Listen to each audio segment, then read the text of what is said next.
If the past 24 hours of news have not been the most soul-crushing news items you've ever heard, I don't know what is. First, Hamas said they're going to release the bodies of the Bibas family and Oded Lifshitz, and they brought out 4 coffins and decided to do a whole charade. The people of Gaza came out to this celebration of death and destruction and cruelty and barbarism and brought their children and played lively music and picnics and celebrations. Pretty sick culture. But yeah, they came out to celebrate those coffins of Israelis, and they stood around with their kids and they smiled. God only knows how a human being can do something like that. Next, Hamas were cruel enough to then, by the way, it wasn't only Hamas, it was various parts of Gaza, terrorist factions, Palestinian Islamic Jihad, the Fatah, which belongs to the Palestinian Authority, and other groups were there as well, celebrating in this celebration of cruelty. Next, they gave the Israelis keys to the coffins that were the wrong keys, just to be cruel and mean and heartless. Next, Israel opens the coffin, sends them to medical examination. They find out that Oded Lifshitz, who was 84 years old and his whole life advocated for Palestinians, helped them, drove them to hospitals, medical appointments, was murdered in cold blood in Gaza by Palestinians. His wife said that obviously he's been very betrayed by Palestinians, and that's just something for all those who are calling out of Gaza for help and sympathy to think about. Think about what you did to Oded Lifshitz. Think about what you did to the Canadian, I forget her name, but it's going to come back to me, a Canadian woman who also, Vivian Silver, that's the name, Vivian Silver, who also dedicated her life to helping Palestinians. Just think about the fact that Palestinians then killed her in cruel and cold blood. Next, after the forensic examination of Oded Lifshitz happens, they send his body for burial to his family. Then we find out the shocking news that the coffin that Hamas sent, that was supposed to be the coffin with the remains of Shiri Bibas, the mother of Kfir and Ariel, was actually of a Gazan woman. And it's the sickness of it is really far exceeds the sickness of what we've seen from ISIS. Really sick behavior. And it's a different body. So number one, Hamas just took the body of a Gazan woman and tossed it in there. Shows you how much they care about their own people. Number two, the cruelty. Unthinkable how they continue to be mean and cruel and torture and be so sadistic to the Bibas family.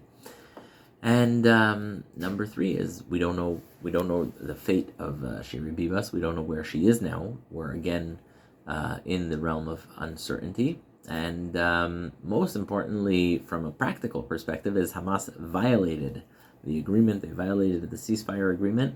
And instead of returning Shiri Bibas' family, they returned the body of a Gazan who we don't know who she is. If that wasn't enough, then Hamas went on and planted 5 explosive devices in Israeli buses that were supposed to carry hundreds and hundreds of people, and those explosive devices were supposed to explode. However, the Hamas guy who did this was not the brightest of the bunch, and he switched the AM switch with the PM switch, and instead of the bus going off at something like 11 a.m., it went off at 11 p.m. when there was nobody in the bus, and the bus was in the lot. And so a huge mass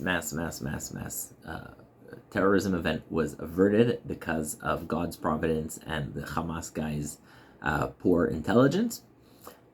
But that's not the end. Then this morning, the results of the forensic examination of the Bibas family, the Bibas children, I should say, 9-month-old Kfir and 4-year-old Ariel Bibas come back. And this is a part that's just sometimes just hard to even say and think about. But they were executed by Hamas terrorists around November last year. So you have October 7th, they're kidnapped.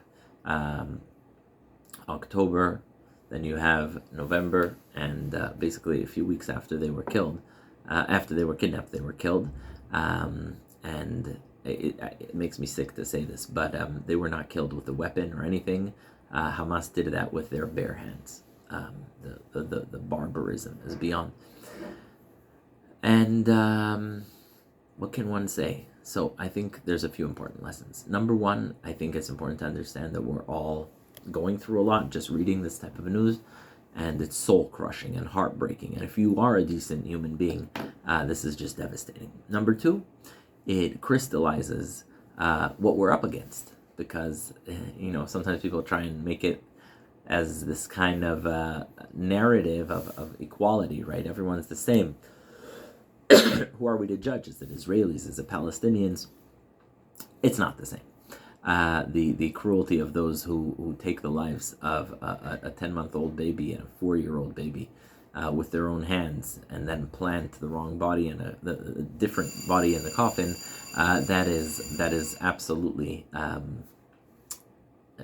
don't have words for it, to be honest. It's not the same. And so I think, me personally, as someone who did believe in the two-state solution, that's very much not an option now, because you cannot give people who are the most cruel people in human history doing what they've done, not in human history, 80 years since we've seen what happened in the Holocaust, but you can't give these people a state. If they do decide to mature and start rejecting violence and embrace being basically normal and not do things like this, it's another conversation. That's it. Very sad. Nothing nice to say, nothing happy to say, nothing good to say. It's been a brutal few hours, and let's hope that good news comes, but hard to see how any good news is coming from Gaza.